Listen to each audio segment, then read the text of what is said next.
Well, good evening, everyone. Welcome to At Lafayette Live here for Monday, July 13th, 2026.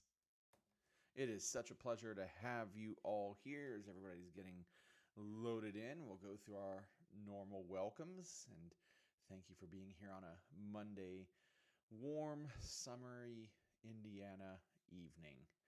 It's hot out there. Probably not quite as hot as it possibly could be. High 80s today, I believe, was the high, which is undoubtedly hot, but certainly not 90s. And I'm going to go with all in all so far this summer, relatively mild summer all in all. I mean, don't get me wrong, like it's a hot summer, but we've had worse. I say that I'm gonna jinx it for the next few weeks because indeed, while summer is well, quickly coming to a close for families and for kids and for students and all of that. Really, the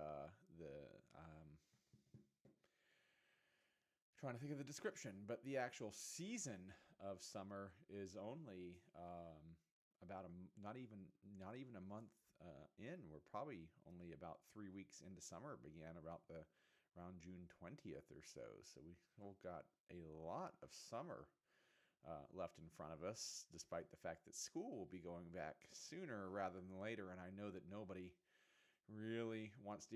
kids want to hear that, I suppose. I bet there's some parents out there that are probably excited to hear that. Not quite ready to talk about school going back here on At Lafayette Live, but I do know that at the beginning of August, schools are definitely going back here. I know we were planning for some programs that we help out with next summer, and some of the dates that we were having to consider to work around are the fact that some of these schools are going back, at least in 2027, like August 2nd, August 3rd kind of time frame. Really, really early, at least compared to when I was a kid, all those years ago. But anyway, thanks for coming. Thanks for joining us on a Monday evening. Hope your July is going well. Hope you enjoyed all the fireworks out there for 4th of July. And if you want to, even if you don't want to, let me know where you're watching from down in the chat. It's always fun to see where people are watching from. But lots to talk about. Kind of got a bunch of topics to talk about. Got some market updates to look at and some cool home tours to look at. If you've never joined us before, my name is Jeff Gooch. I'm a realtor with the Russ Company, powered by App Properties, and I'd love to be your Lafayette local real estate resource of choice. And here on At Lafayette Live every Monday, while I am a realtor and we do talk about real estate and market updates, we talk about cool things around Lafayette to do, fun things. We talk about development, what's coming to the Greater Lafayette area, what's sometimes leaving the Greater Lafayette area, housing expansions, anything and everything that you need to know about Lafayette, whether you live here looking to buy or sell, or you're considering moving to Lafayette. And it's my honor that you are here with me this evening. All right, let's jump in. I'm pretty excited about this first one. So the city of Lafayette bought the Lafayette Theater downtown on Main Street a number of years ago. And the Lafayette Theater started life as a movie house and then was majorly renovated about two and a half decades ago now. And then after that renovation, that was sold to another investor group from the family that had put a lot of blood, sweat, and tears into that renovation. And they had kind of turned it into a live music venue. And it lived a life as that. But for better or worse, that just didn't seem to be a sustainable business model here in the Greater Lafayette area. So the city stepped in and bought it. And I'm rather excited about this. It's kind of been in mothballs for the last couple of years now, as the city has been putting together plans and financing for how to deal with this going forward. And the city of Lafayette has announced that they're going to put $19.4 million into a renovation of the Lafayette Theater. What we did know already is that the Civic Theater is going to be the resident company there, much like the Lafayette Symphony Orchestra is the resident company at the Long Center for the Performing Arts. That is indeed owned by the city, but is run by the Long Center for the Performing Arts, the Performing Arts Committee. So I'm rather excited the city has decided to put money, some real money into it. 19 million is, in my mind, in a theater, because a theater is, has a lot of demands. It's got a lot of amenities that the audience want to see. Obviously good seats, a welcoming lobby, um, new carpet, all that sorts of things. But there's also, a lot of technical elements, sound and light and staging stuff. So nothing cheap about a theater. And I'm a big proponent of having amenities in a city that make a city livable beyond just having the basics of housing and maybe some shopping. And I truly believe that this sort of public interest in bringing more amenities to the Greater Lafayette area is really, really important to keeping our quality of life here up. So they're going to start this renovation in August, and it's going to run for about a year and a half, just inside of 2 years, wrap up in March of 2028, getting new first and second floor seating. As I mentioned, a whole bunch of theatrical equipment. I think this is going to turn into a crown jewel of the downtown area. They're going to add an elevator. They're going to work on ADA compliance. They're going to work on things like being able to load in and load out. That's get the staging and everything that you need for a show in and out. If you've ever been in that space, access to the stage area is basically through a double personnel door down by the stage space. So as you can tell, I like theater and theaters a lot, so I'm really, really excited about this. One of the big controversial things about this renovation is that the city went to the Lafayette Historic Preservation Committee for a request to replace the marquee with a video board. Now, because of its historic status, wasn't just such you can't just do that. You can't just put up a video screen in place, but they have promised that this video screen is not going to be used as a video screen, but rather as a quickly digitally editable marquee, as opposed to having to send somebody out on ladders to change light bulbs and put that in. So $19 million going into the Lafayette Theater downtown, wrapping up in March of 2028. So stay tuned to @Lafayette Live for updates as the work continues and we start to hear about grand openings and all of the great events that will happen there, and the Civic Theater becoming the resident company at the Lafayette Theater. And if you want to make sure that you stay up on all of those updates, hit the like and subscribe button. Moving on here on a Monday evening, the Lafayette School Corporation has announced that their superintendent, Les Huddle, is stepping down, but in really awesome fashion. And I think that Les is a great guy. Met him a number of times throughout the community, and he's done a great job, I think, leading the Lafayette School Corporation. Is going to step down in a year. So they're going to have a year to locate and select his replacement. And I think what's really exciting about this is that the LSC School Board has come out and said that we're going to start with an internal search and see if the next person to lead the Lafayette School Corporation is indeed already working for the Lafayette School Corporation. Where better to find somebody who understands a place than somebody who is already giving to the labor of love that is educating our students here in the Lafayette area. And I know I preach a lot about here on @Lafayette Live about everybody that wants to be in the West Lafayette School Corporation, but quite honestly, I think the Lafayette School Corporation is an excellent school corporation. Lafayette Jeff High School, I think, is just like a model of what a high school can be. It's so beyond just the reading, writing, and arithmetic. And while those core disciplines are undoubtedly important, there is so much more to life. I mean, yes, there is STEM and now STEAM.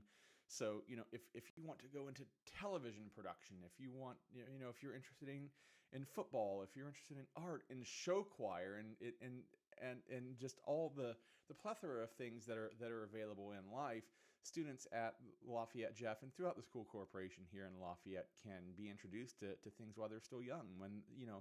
And then when they're 18 and they have some idea of what's out there in the world that they can choose to be, because indeed, what 18-year-old really knows what they want to be? So the opportunity to have those things presented to them a little bit earlier in life, I think, is a great thing. I think the Lafayette School Corporation is a strong school corporation, and I'm sad to see Superintendent Huddle go, but I'm excited to see that the Lafayette School Corporation is looking to replace him with an internal candidate, if at all possible. So we will be staying up to date on that. As soon as we get an announcement on who Les's replacement is, I will let you know, and you will find that out because you will have hit the like and subscribe button to get updates on all of the content here that we put out every Monday on Lafayette Live and on the channel, The Lafayette Reel. This one is not so much a piece of news as a data point, I guess. The S.K. Hynix project is ongoing in West Lafayette, and this story is not exactly about that, but rather because of S.K. Hynix and the number of workers that they have, construction workers they have coming to the site. They're looking at some expanded parking options, remote parking options for the construction workers as they work through the development of the S.K. Hynix site in West Lafayette. But as part of this process, this great map of the West Lafayette area, to the north side of West Lafayette, was published that really highlights some of a lot of the major developments that are going on here on the north side. And I thought it was just a great visual. I'm going to bring it up here.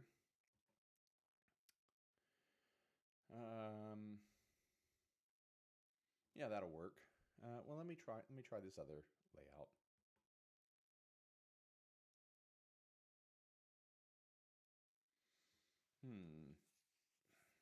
Well, I'm gonna go back to version 1.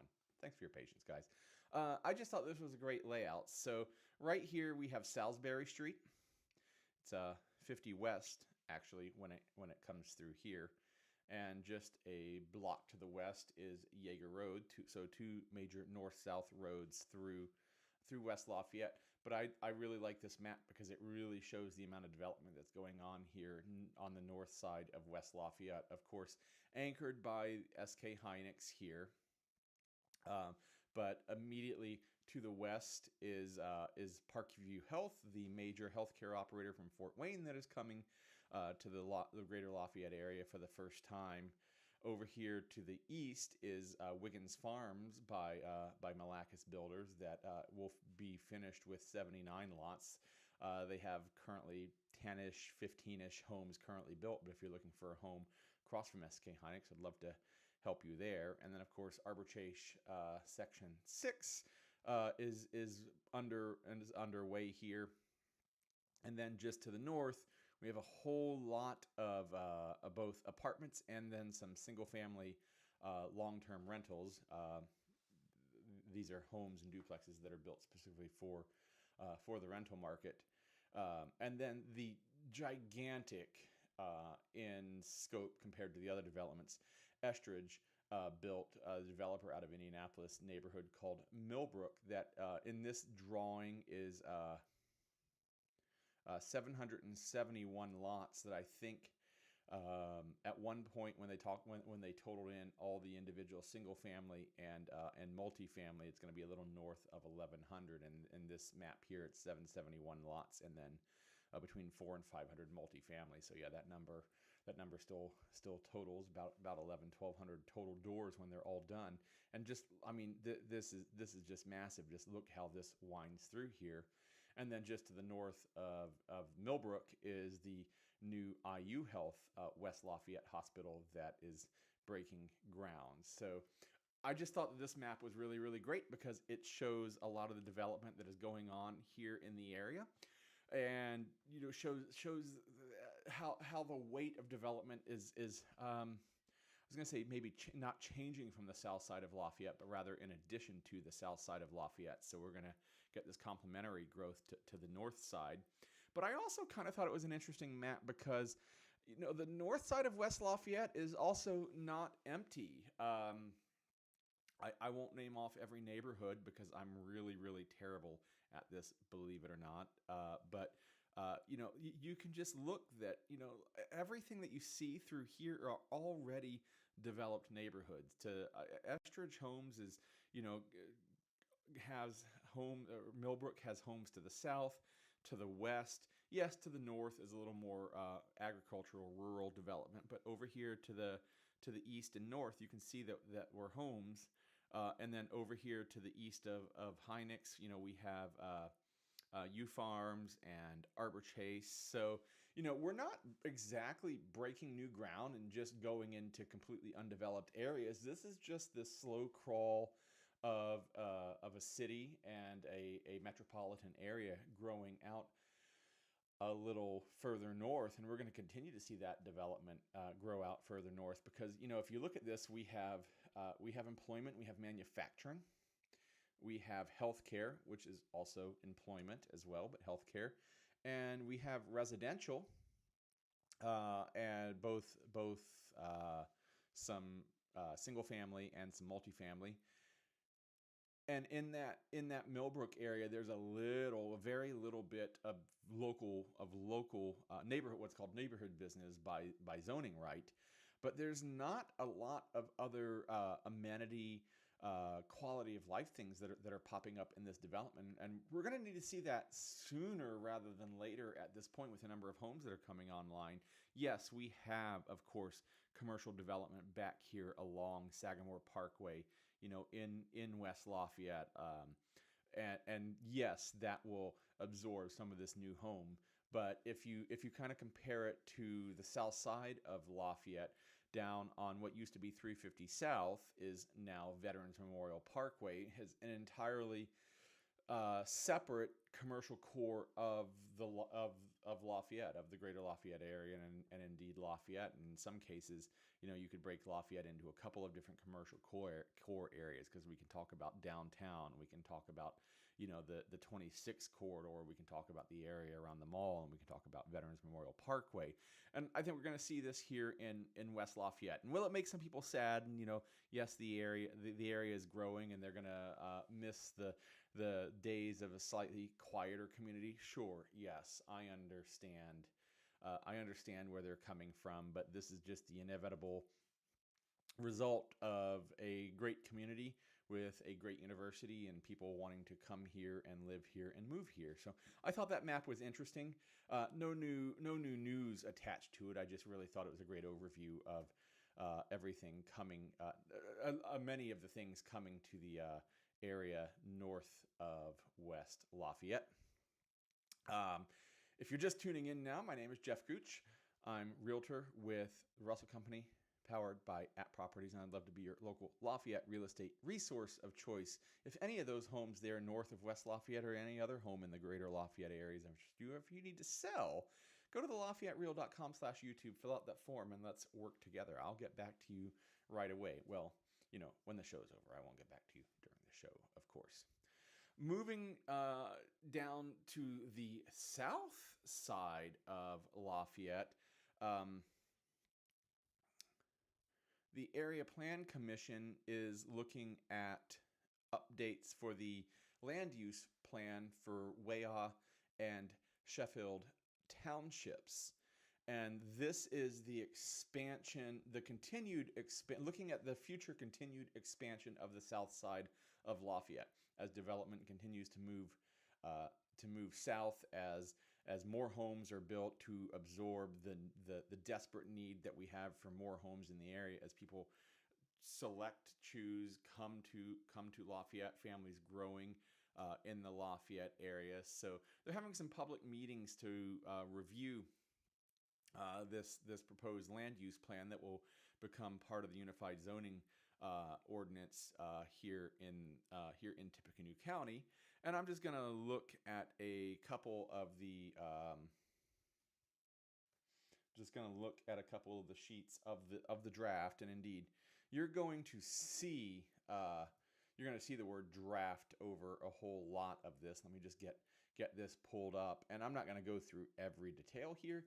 I just thought it was interesting, especially in light of everything that we kind of keep talking about when it comes to the development on the north side of West Lafayette. The language for so long, for really 2-3 decades, has been the expansion of the south side of town. And the last couple of years, last 2, 3, 4 years, the conversation has kind of shifted to the north side of town, but we should not sleep on the south side. The south side is not slowing down. It was really just uh, pausing a little bit, might be the best way to look at it, as uh, infrastructure development, utility development really kind of caught up to it. So this is just a little bit of an educational piece before we dive into the map. But this proposed plan has some great examples of what the land use descriptions mean, because sometimes it seems a little abstract. So I thought I would actually walk through some of this and show you what some of this looks like. So you're going to see conservation and recreation areas, and that's fairly self-explanatory here. So these are natural areas that are designed in such a way to maintain their natural state, but make them in such a way that they can be used for recreation. We can also have things like ball fields and things like that. Then select agriculture. This is prime farmland. This is where you want to produce crops. Agricultural wooded, again, pretty self-explanatory. So you got wooded land, amongst the fields. You've got some sloped lands. So there is farmability in here, but it is not just clear fields. Agricultural transition, showing the pictures over here, is where development and agriculture, where farming have started to meet. Typically R1 and R1A. So these are, this is going to be, single family fairly typically. Low density residential, this is your normal single family home. Can be R1, R1A, R1B. R1B is just smaller lot size, and we talk about this quite a lot here on the show, so that's why I'm going into that detail. Medium density residential, you're going to see townhomes and row homes, duplexes, some amount of multifamily, nothing taller than 3 stories. And of course, commercial, think strip malls, fast food, that sort of thing. Then we move into mixed use. So you're going to have, this is the place that's going to have some neighborhood business and some residential zoning mixed in. Think walkable neighborhoods. And then finally, mixed industrial. And so this is lighter industrial. This is where you're going to see some, assembly, distribution, cleaner, quieter things, as opposed to giant factories that build things from scratch. So anyway, thought I would just show you what the land use plans, what the draft land use plans look like. Just kind of getting windows moved around here. So I'm just going to show you 2 of them. Show you way off first.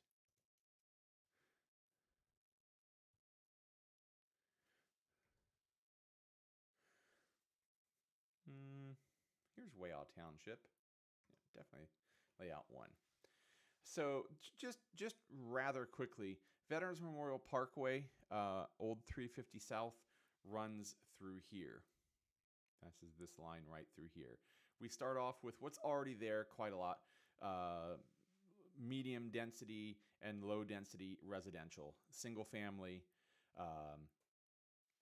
And then as we move further out, we're down here to 600 South, and this is where we start to get into agricultural transition. And if you kind of look over here at the diagonal of 52, this is what's already here. This is mixed industrial, a little bit of commercial over here. Really, what we're kind of looking at is the fact that Veterans Memorial Parkway kind of was the center of development, 2 decades ago, and now that center of development is more in the frontier of that development is really further south, approaching 600 South, where there is development, where there are neighborhoods, but it's not all solidly built together. So this is just kind of pushing the development plan just out to the next time horizon. So that's the look at Weah Township, and I don't think that there's anything shocking there. And then secondly, we have the Sheffield Township.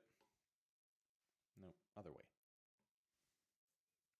And again, you can kind of see the town of Dayton here. You can see 52 diagonaling through here. We have this mixed industrial and mixed use that already exists in the 52 corridor.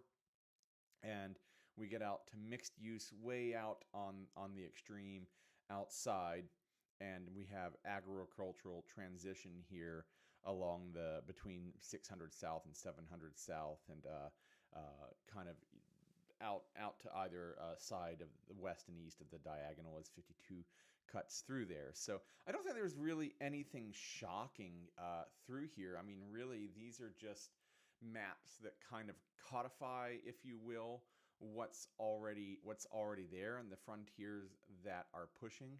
There are a couple of special use areas that the plan calls attention to, that have perhaps some other potential uses in the future,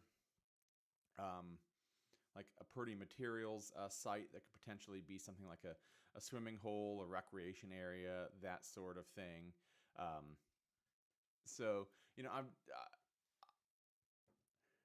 we will get into more details on this as this land use plan goes from draft into final form and is adopted by the Area Plan Commission, and then we start more development coming from this. But again, I don't think that this is not the, oh my goodness, there's another 1,000 homes coming to the area. Full disclosure, I wish there was another 1,000 homes coming to the area.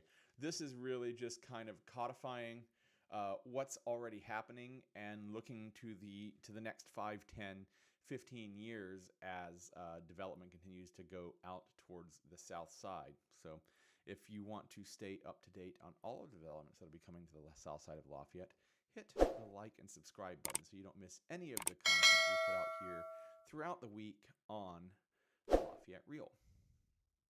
All right. What's next? Let's see. SK Hynix. Just one update on one of the lawsuits that were seeking to stop SK Hynix from moving ahead in West Lafayette. The plaintiff had been arguing that the notice that was put out from the Area Plan Commission did not meet the legal requirements for the notice. And Judge Sean Person came back and said, well, the language may not have been exactly perfect, but it did meet generally the idea and the intent. And I've read through it, and, not a lawyer, not a judge, don't play one on TV. I didn't stay at a Holiday Inn Express last night or anything like that. But there were, some slight little typographical errors and things like that. And, kind of neither here nor there on like an opinion of like, is it right or wrong for SK Hynix to be here, but just rather like, there's kind of not a theory, but, intent versus letter of the law. And yes, you have to follow the letter of the law, but this, long story short, this doesn't surprise me. So rather than get hung up on some typographical stuff, which may or may not have been a big deal, the judge decided to go, yeah, they did what they were required to do, and this is not enough to stop the process. So there are more things still to be considered before Person and the court, and I will keep you up to date on that. Okay. It has actually been a while since we've done a housing market update here in the Greater Lafayette area here on At Lafayette Live, and that's because it's summer. Excuse me. That is because it is summer, and yeah, I've been living life, hanging out with the kids, enjoying all the summer stuff. I'm sure that you guys have been out there enjoying summer as well. So this is a perfect time to do a housing market update here in the Greater Lafayette area. And the data set that we are looking at is sales for the month of June, because we're doing a backwards look. So through the end of June is the data that we are looking for. And I tell you what, I was surprised, and you'll see as we go through this report, I'll explain why I was surprised. But just anecdotally, out there working with clients, buying houses and selling houses, seeing what's going on in the market, trying to get pricing right for people that we're helping to sell, trying to get the lowest price possible for people that are trying to buy. I really kind of thought that narratively the market was maybe saying one thing, but digging into the data, getting ready for this tonight showed me that the data actually shows something completely different. And I thought maybe the market was going a little negative's not the right word, but perhaps in a not positive direction. And of course, nothing is black and white, and there's a lot of data points to consider, and we're looking, at a moment in time. But that is not what the numbers show. So let's get into this housing market update for the Greater Lafayette area, July 2026. First off, we're going to look at inventory. This is the average number of homes available on any given day, on every given day, throughout the month. And in June, it was 345. And this is one of the data points that I was kind of getting mildly worried about. I kind of thought that it was rising a little too much to be healthy. But if we look at the line, we can see that the line ends over here at 345. But it's not the highest that it has been. We bumped up against 400, 395 back in October, about 9 months ago, 10 months ago. Yes, the housing market is seasonal. You're going to hear me say that over and over again throughout this report. But it is not high as it has been, and it is not rising super fast. We don't have a square wave going on here. We have a slow rise in the inventory. And historically, the number for a balanced market has been said to be about 300 homes for sale at any given time here in the Greater Lafayette area.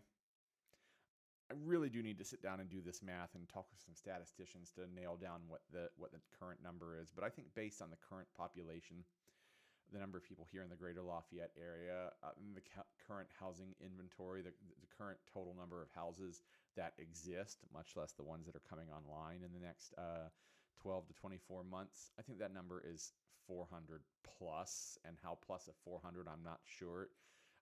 But it is not 300 anymore. So this number of 345, absolute worst case scenario, still leaves us 50 homes below the balanced market level. So yes, the inventory is going up. We have more homes for sale at any given time. But why is that?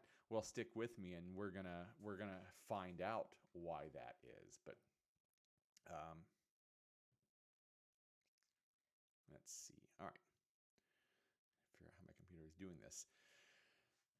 Is it that we have there are so many more people that want to sell their home? Do we have a glut of inventory? Well, the answer to that is no. We don't have a glut. We don't have this giant spike. In June, we had 249 new listings come to the market here in Tippecanoe County. Just about flat from May, which was 255, and April, which was 247. We've been holding fairly steady month over month. And if we look year over year, we're up about 12%. June of last year we had 223 listings come to market. So we had 12% more homes come to market this year than we did last year. So yes, more, and not a single percentage more, but 12%, not 20% and 30%.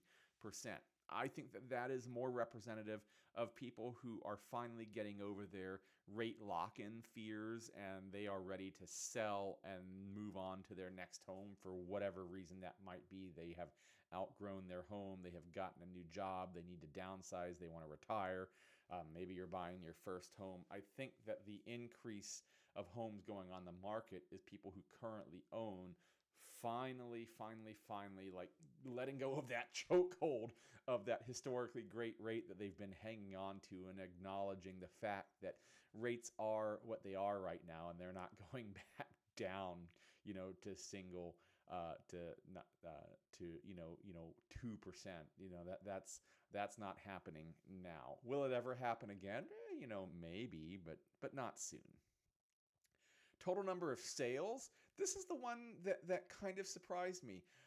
I kind of thought that this number might be lower than it was, and trending differently than it was, just based on my anecdotal experience. And I'm somebody who's out in the market every day, working with sellers, working with buyers, in and out of houses all day, seeing the market. And if I can get tripped up in my own head with my own story that I'm putting together for myself, that I'm out there seeing, and then I come in and see the data, and it turns out that I don't have it quite right when I'm just out there versus what the data says, what chance does somebody who doesn't have the data look like? And this is why I remind myself to check this data all of the time, and why I bring this data to you on a regular basis. Closed sales is the total number of sales in June of 2026, 220. And so the number alone is not what we're talking about. It is the context. So 13% more than last year, where we had 195. So on a percentage basis, that's a pretty healthy increase. And month over month, about that same increase, or 11%. I mean, we can really just look at this graph, and by no means, square wave. We're not going straight vertically up, but on the scale of this graph, and every one of these bars is 20. That's pretty healthy. We're moving up at a pretty good clip. Now, seasonality.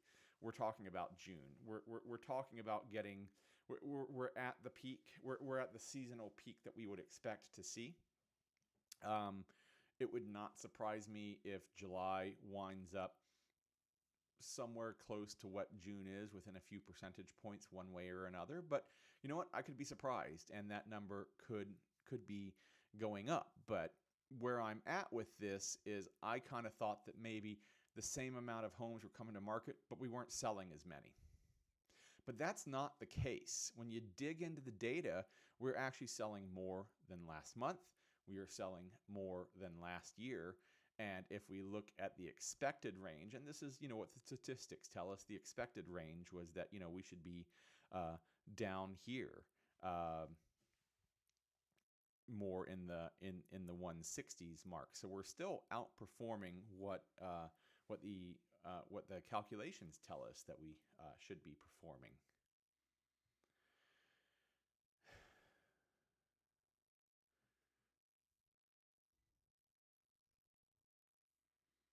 And then next, new pending contracts. Pending contract is, hey, I want to buy your house.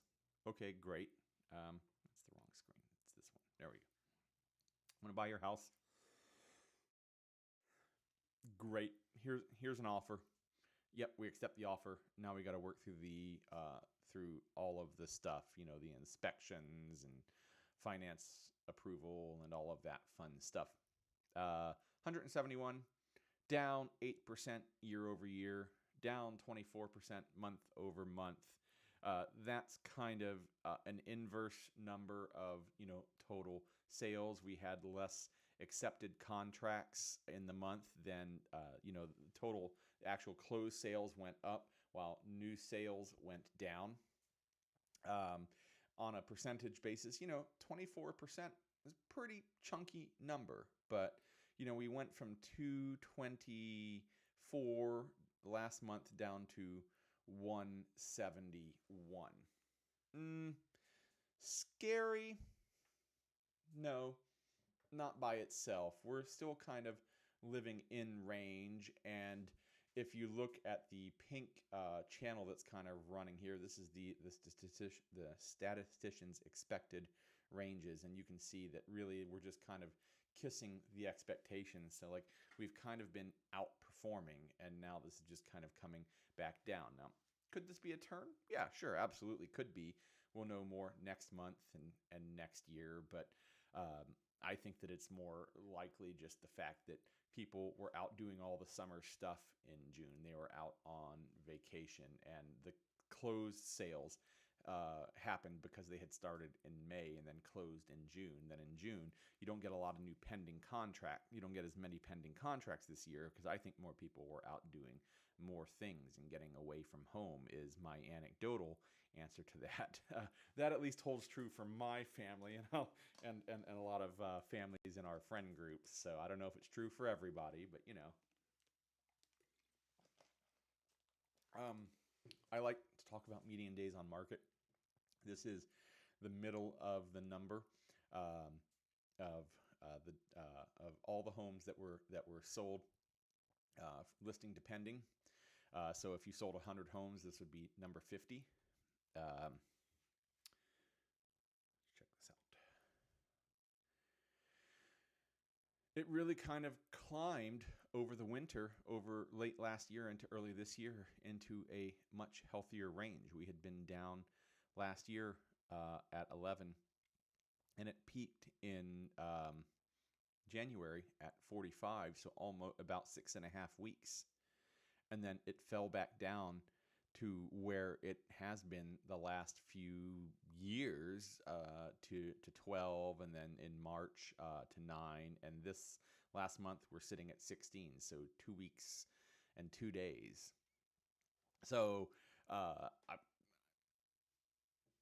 I don't think that this, I think this is just a sign of the seasonality. I don't think this number tells us anything other than the market is just kind of chugging along, doing what it's doing. This is the data set for all of Tippecanoe County. So if we drill down, we would see much quicker numbers for West Lafayette, for homes in the West Lafayette School Corporation. We'd see down into the single digits easily.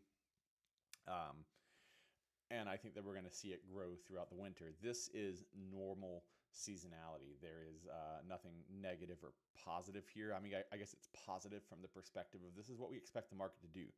The market's doing exactly what we expect it to do, and we're even outperforming the statistician's expected ranges right now. Next up, but before we hit that next up, if any of this interests you and you want to know more, you want to sell your home and you want to understand like how your home fits into all of these numbers, go to the LafayetteReal.com/YouTube, fill out that form, and I will delve into the numbers for your home. Not everybody's home, your home. All right. We will quickly look at months of inventory. Not one that I find fascinating, but it exists. If we didn't get any more homes on the market, how long would it take to sell our current inventory at our current sales numbers? And that answer is 2 months, 2.2 months. We're up 13% over last year when that number was, let's show me.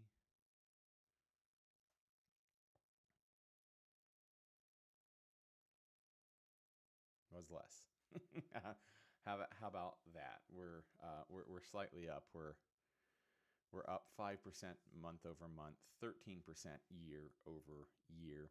But what we should have historically has been somewhere around 3 to 5 months of inventory. So 2 months is certainly healthier than 1, but still lower than the ideal total inventory, but it is certainly starting to loosen up. The last 2 numbers that we're going to look at are definitely deal with price. And I get this a lot still, that somebody thinks that homes are overpriced. Pick your category, pick your reason. Starter homes, lake homes, move-up homes, whatever you might be, somebody's got some argument for why it's overpriced. And I disagree, because the market sets the price. Whatever the market is willing to pay is what houses sell for. And I know that might sound like a glib oversimplification, but that just is the honest truth. Median sales price across all of Tippecanoe County, $325,000 this last year. This is, if we sold 100 homes, this would be house number 50. What did it sell for? And you'll see that we are actually down 2% year over year. That's a really, really small amount when we're talking about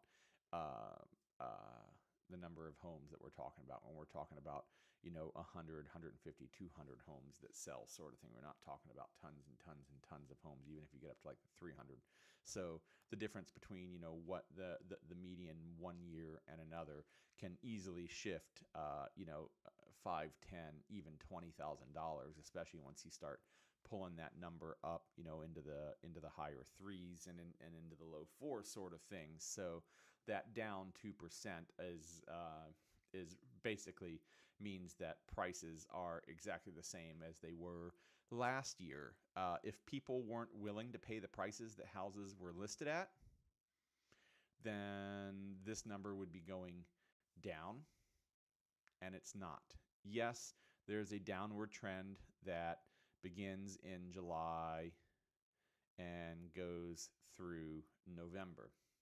But you can put it in the chat, put it in the comments. What is that attributable to? Come on, you know what it is. It's the cold. It's the seasons. It ramps right back up. This is just an artifact of how many homes are in the market and what season it currently is. And then the last number, sale price as percent of list price. This is, did you get the price that you listed it for? You ready for this? Last year, 97.5%. Darn near 100%.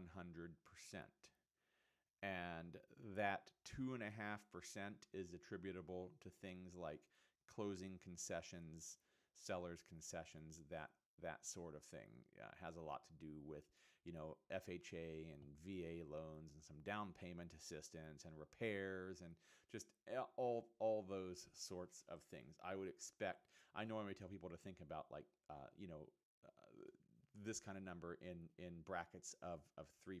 So we would expect to see 97% to 94%. So across the entire data range, we're seeing 97.5% sale price as percent of list price. Now, are homes getting price adjustments? That this number isn't showing us that. This number, let's say you listed your home for $300,000 and somebody came along and made an offer for $293,500.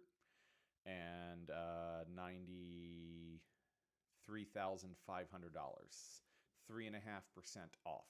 That would show. Now, if you listed your house at $300,000 and didn't get any showings, and then you took $10,000 off and made it $290,000, and then you got a full price offer at that $290,000, well, that's your list price, and that would not show here. This chart does not show price adjustments. This chart shows, are you getting what the current house is currently listed for? But that means that eventually the price is listed correctly 97.5% of the time. I always love it. Like what's wrong with, when a house doesn't sell? What's wrong? Most of the time, there's 4 or 5 things wrong with it when it doesn't sell. Price, price, price, price, and price. Now, once you get past that, maybe there's just like really something else, but at the end of the day, that something else comes down to price. I just can't beat up enough on that it's all about the price. Show me the money. That's where it's at. So once you get your house to the correct price, Houses are selling for 97.5% of asking price, which is to say that houses in general in the Greater Lafayette area are not overpriced. So, to wrap this market report up, the market's healthy. It's showing the normal signs of seasonality. We are seeing strong price performance. We are seeing houses move at a pretty good clip. We are seeing closed sales really kind of go up. We are seeing new listings hold steady, and we're seeing our inventory grow at what looks like a healthy pace.